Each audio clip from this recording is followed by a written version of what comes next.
ಓಂ ಸ್ಥಾಪಕಾಯ ಚ ಧರ್ಮಸ್ಯ ಸರ್ವಧರ್ಮಸ್ವರೂಪಿಣೆ ಅವತಾರ ವರಿಷ್ಠಾಯ ರಾಮಕೃಷ್ಣಾಯ ತೇ ನಮಃ. ಓಂ ಗುರುರ್ಬ್ರಹ್ಮ ಗುರುರ್ವಿಷ್ಣು ಗುರುರ್ದೇವೋ ಮಹೇಶ್ವರಃ ಗುರುರೇವ ಪರಂ ಬ್ರಹ್ಮ ತಸ್ಮೈ ಶ್ರೀ ಗುರವೇ ನಮಃ. ಪ್ರೀತಿಯ ಬಂಧುಗಳೇ, ಮಾಸ್ಟರ್ ಮಹಾಶಯನ ಜಾಯಿಂಟ್ ಫ್ಯಾಮಿಲಿ ನಡುವೆ ಜೀವನ ಅತ್ಯಂತ ಕಠಿಣವಾಗಿ ಬಿಟ್ಟಿತು. ಮನೆಯ ಇತರ ಸದಸ್ಯರ ಸ್ವಾರ್ಥ ಸಣ್ಣ ಬುದ್ಧಿಗಳು ಇವನಿಗೆ ಇಷ್ಟವಾಗಲಿಲ್ಲ.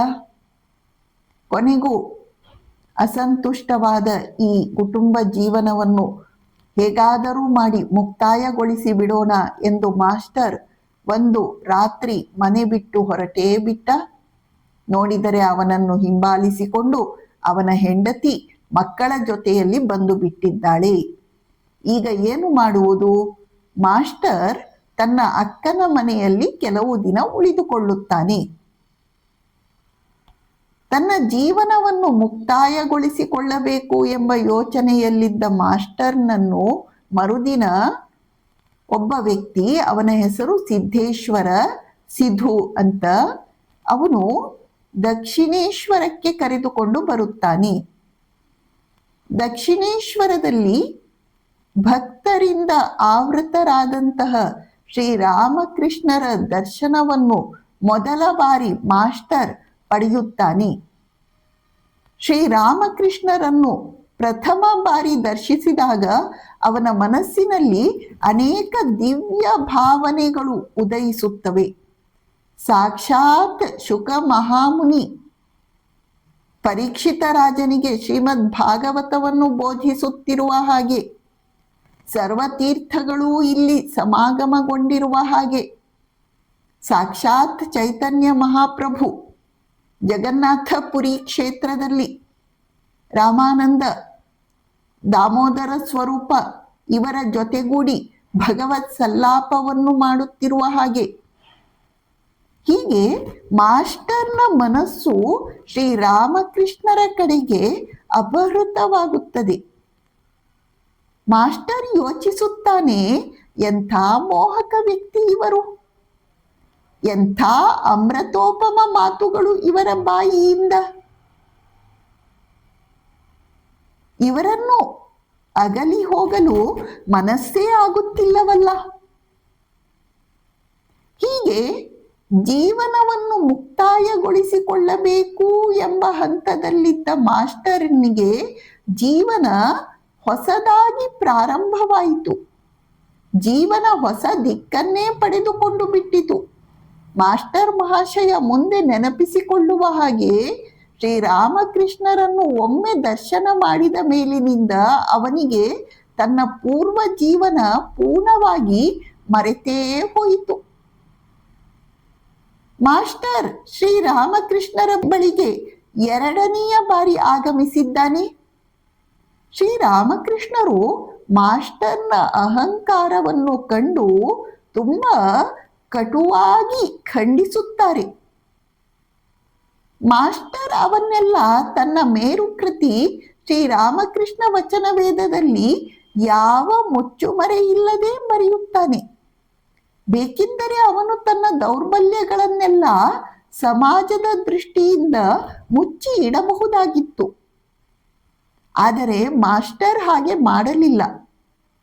ತಾನು ಮಾಡಿದ ತಪ್ಪುಗಳನ್ನೂ ಬರೆದ, ಶ್ರೀರಾಮಕೃಷ್ಣರು ತನ್ನನ್ನು ಖಂಡಿಸಿದ್ದುದನ್ನೂ ಬರೆದ ಮತ್ತು ಬರೆಯುತ್ತಾನೆ, ಮಾಸ್ಟರ್ ಶ್ರೀರಾಮಕೃಷ್ಣರೊಡನೆ ವಾದ ಮಾಡಿದ್ದು ಇದೇ ಮೊದಲ ಬಾರಿ, ಭಗವಂತನ ಕೃಪೆಯಿಂದ ಇದೇ ಕೊನೆಯ ಬಾರಿಯೂ ಆಯಿತು. ಮಾಸ್ಟರ್ ಎರಡನೆಯ ಬಾರಿ ಶ್ರೀರಾಮಕೃಷ್ಣರನ್ನು ಸಂದರ್ಶಿಸಿದಾಗ 4 ಪ್ರಧಾನವಾದ ಪ್ರಶ್ನೆಗಳನ್ನು ಕೇಳುತ್ತಾನೆ. ಏನು ಮಾಡಿದರೆ ಮನಸ್ಸು ಭಗವಂತನ ಕಡೆಗೆ ಹರಿಯತೊಡಗುತ್ತದೆ? 1. ಸಂಸಾರದಲ್ಲಿ ಯಾವ ರೀತಿ ವಾಸಿಸಬೇಕು? 2. ಭಗವಂತನ ದರ್ಶನವನ್ನು ಪಡೆಯಲಿಕ್ಕೆ ಸಾಧ್ಯವೇನು? 3ನೆಯ ಪ್ರಶ್ನೆ. ಯಾವ ಮಾನಸಿಕ ಸ್ಥಿತಿಯಲ್ಲಿ ಭಗವಂತನ ದರ್ಶನ ದೊರೆಯುತ್ತದೆ? 4ನೆಯ ಪ್ರಶ್ನೆ. ಈ 4 ಪ್ರಶ್ನೆಗಳಿಗೆ ಶ್ರೀರಾಮಕೃಷ್ಣರು ನೀಡಿದ ಉತ್ತರ ಅವನ್ನು ನಾವು 4 ಮಹಾವಾಕ್ಯಗಳು ಎಂದು ಪರಿಗಣಿಸಬಹುದು.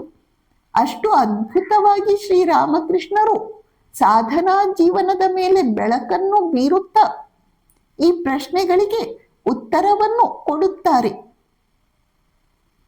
3ನೆಯ ಬಾರಿ ಮಾಸ್ಟರ್ ಶ್ರೀರಾಮಕೃಷ್ಣರ ಬಳಿಗೆ ಬಂದಿದ್ದಾನೆ. ಶ್ರೀರಾಮಕೃಷ್ಣರು ಯುವ ಭಕ್ತರಿಂದ ಸುತ್ತುವರಿದಿದ್ದಾರೆ. ಮಾಸ್ಟರ್ನನ್ನು ನೋಡಿದ್ದೇ ತಡ, ಅಗೋ ಅವನು ಬಂದು ಬಿಟ್ಟ ಎಂದು ಹೇಳಿ ಎಲ್ಲರೂ ಗಟ್ಟಿಯಾಗಿ ನಕ್ಕರು. ಮಾಸ್ಟರ್ಗೆ ಅವರ ನಗುವಿನ ಕಾರಣ ಗೊತ್ತಾಗಲಿಲ್ಲ. ಶ್ರೀರಾಮಕೃಷ್ಣರೇ ಹೇಳುತ್ತಾರೆ, ಒಬ್ಬ ವ್ಯಕ್ತಿ ಇದ್ದ. ಅವನು ಒಂದು ದಿನ ಸಾಯಂಕಾಲ 4 ಗಂಟೆಗೆ ಒಂದು ನವಿಲಿಗೆ ಅಫೀಮನ್ನು ತಿನ್ನಿಸಿದ. ಮರುದಿನ ಸಾಯಂಕಾಲ ಸರಿಯಾಗಿ 4 ಗಂಟೆಗೆ ಆ ನವಿಲು ಹಾಜರ್. ಆ ನವಿಲಿಗೆ ಅಫೀಮಿನ ತೆವಲು ಹತ್ತಿಕೊಂಡಿತ್ತು. ಮಾಸ್ಟರ್ ಮನಸ್ಸಿನಲ್ಲಿಯೇ ನಕ್ಕು, ಇದು ನನಗೆ ಸರಿಯಾದ ಉದಾಹರಣೆ ಎಂದು ಭಾವಿಸಿದ. ಮುಂದಿನ 4.5 ವರ್ಷಗಳ ಕಾಲ ಈ ಅಫೀಮಿನ ತೆವಲಿಗೆ ಒಳಗಾಗಿ ಮಾಸ್ಟರ್ ಶ್ರೀರಾಮಕೃಷ್ಣರ ಹತ್ತಿರ ಬಂದ, ಮತ್ತೆ ಬಂದ, ಬರುತ್ತಲೇ ಇದ್ದ.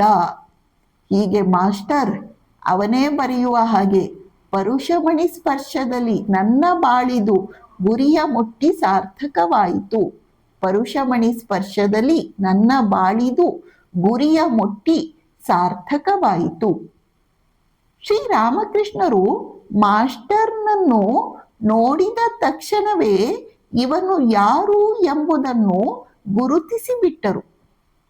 ಅವರು ಹೇಳುತ್ತಾರೆ, ನೀನು ಚೈತನ್ಯ ಭಾಗವತವನ್ನು ಓದುವ ರೀತಿಯನ್ನು ನೋಡಿಯೇ ನೀನು ಯಾರು ಎಂಬುದನ್ನು ನಾನು ಪತ್ತೆ ಹಚ್ಚಿಬಿಟ್ಟೆ. ಇನ್ನೊಮ್ಮೆ ಶ್ರೀರಾಮಕೃಷ್ಣರು ಹೇಳುತ್ತಾರೆ, ನಿನ್ನ ಮುಖ, ಕಣ್ಣು, ಹಣೆ ಇವುಗಳನ್ನು ನೋಡಿಯೇ ನೀನು ಒಬ್ಬ ಯೋಗಿ ಎಂಬುದನ್ನು ನಾನು ಹೇಳಬಲ್ಲೆ. ನೀನು ಆಗತಾನೆ ಆಸನವನ್ನು ಬಿಟ್ಟು ಎದ್ದ ಯೋಗಿಯಂತೆ ಕಾಣುತ್ತಿದ್ದೀಯಾ. ಇನ್ನೊಮ್ಮೆ ಶ್ರೀರಾಮಕೃಷ್ಣರು ಹೇಳುತ್ತಾರೆ, ಒಂದು ದಿನ ನಾನು ಚೈತನ್ಯ ಮಹಾಪ್ರಭುವಿನ ಸಂಕೀರ್ತನ ಪಾರ್ಟಿಯ ದರ್ಶನವನ್ನು ಮಾಡಿದೆ. ಅದು ಪಂಚವಟಿಯಿಂದ ಆರಂಭಿಸಿ ಬಕುಳ ವೃಕ್ಷದವರೆಗೆ ಹರಡಿಕೊಂಡಿತ್ತು. ಆ ಚೈತನ್ಯ ಮಹಾಪ್ರಭುವಿನ ಸಂಕೀರ್ತನ ಪಾರ್ಟಿಯಲ್ಲಿ ನಾನು 2 ವ್ಯಕ್ತಿಗಳನ್ನು ಬಹಳ ಸ್ಪಷ್ಟವಾಗಿ ಗುರುತಿಸಿದೆ. ಒಬ್ಬ ಬಲರಾಮ ಬೋಸ್, ಇನ್ನೊಬ್ಬ ನೀನು.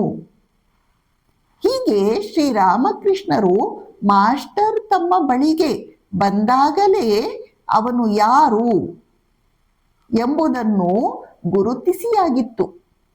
ಗುರು ಶಿಷ್ಯನನ್ನು ಗುರುತಿಸುವುದು ಅತ್ಯಂತ ಸಹಜ. ಆದರೆ ಶಿಷ್ಯನೂ ಕೂಡ ಗುರುವನ್ನು ಗುರುತಿಸಿದ್ದ, ಗುರುವಿನ ಮಹಿಮೆಯನ್ನು ಮನಗಂಡಿದ್ದ ಎಂಬುದಕ್ಕೆ ನಾವು ಹಲವು ಉದಾಹರಣೆಗಳನ್ನು ನೋಡ್ತೇವೆ. ಶ್ರೀರಾಮಕೃಷ್ಣರು ನನ್ನಂತಹ ಬೇರೆ ವ್ಯಕ್ತಿಗಳು ಯಾರಾದರೂ ಕಾಣಸಿಗುತ್ತಾರೇನು ಎಂದು ಪ್ರಶ್ನಿಸಿದಾಗ ಮಾಸ್ಟರ್ ಹೇಳುತ್ತಾನೆ, ಭಗವಂತ ನಿಮ್ಮನ್ನು ತನ್ನ ಸ್ವಂತ ಕೈಗಳಿಂದ ರಚನೆ ಮಾಡಿದ್ದಾನೆ. ಭಗವಂತ ನಿಮ್ಮನ್ನು ತನ್ನ ಸ್ವಂತ ಕೈಗಳಿಂದ ರಚನೆ ಮಾಡಿದ್ದಾನೆ. ಬೇರೆ ಎಲ್ಲ ವ್ಯಕ್ತಿಗಳನ್ನು ತನ್ನ ಮಷೀನಿನ ಮೂಲಕ ಅವನು ರಚನೆ ಮಾಡಿದ್ದಾನೆ ಎಂದು ಮಾಸ್ಟರ್ ತನ್ನ ಗುರುದೇವನ ಮಹಿಮೆಯನ್ನು ಗುರುತಿಸುತ್ತಾನೆ. ಇನ್ನೊಮ್ಮೆ ಶ್ರೀರಾಮಕೃಷ್ಣರು ಮಾಸ್ಟರ್ನಿಗೆ, ನನಗೆ ಎಷ್ಟು ಆಣೆ ಜ್ಞಾನ ಇದೆ ಹೇಳು ನೋಡೋಣ ಎಂದು ಪ್ರಶ್ನಿಸುತ್ತಾರೆ. ಮಾಸ್ಟರ್ ಸುಮ್ಮನಿದ್ದ. ಶ್ರೀರಾಮಕೃಷ್ಣರು ಮತ್ತೆ ಕೇಳಿದಾಗ, ಮಾಸ್ಟರ್ ನನಗೆ ಆಣೆ, ಪೈಸೆ ಇವುಗಳ ಲೆಕ್ಕ ಎಲ್ಲ ಗೊತ್ತಿಲ್ಲ, ಆದರೆ ಈ ಬಗೆಯ ಜ್ಞಾನವನ್ನೇ ಆಗಲಿ, ಪ್ರೇಮ ಭಕ್ತಿಯನ್ನೇ ಆಗಲಿ, ವಿಶ್ವಾಸವನ್ನೇ ಆಗಲಿ, ವೈರಾಗ್ಯವನ್ನೇ ಆಗಲಿ, ಶ್ರದ್ಧೆಯನ್ನೇ ಆಗಲಿ, ಔದಾರ್ಯವನ್ನೇ ಆಗಲಿ ಎಂದೂ ಎಲ್ಲೂ ಕಂಡಿರಲಿಲ್ಲ. ಹೀಗೆ ಮಾಸ್ಟರ್ ಮಹಾಶಯ ಶ್ರೀರಾಮಕೃಷ್ಣರನ್ನೂ ಗುರುತಿಸುತ್ತಾನೆ. ಓಂ ಶಾಂತಿ ಶಾಂತಿ ಶಾಂತಿ. ಹರಿ ಓಂ ತತ್ಸತ್. ಶ್ರೀರಾಮಕೃಷ್ಣಾರ್ಪಣಮಸ್ತು.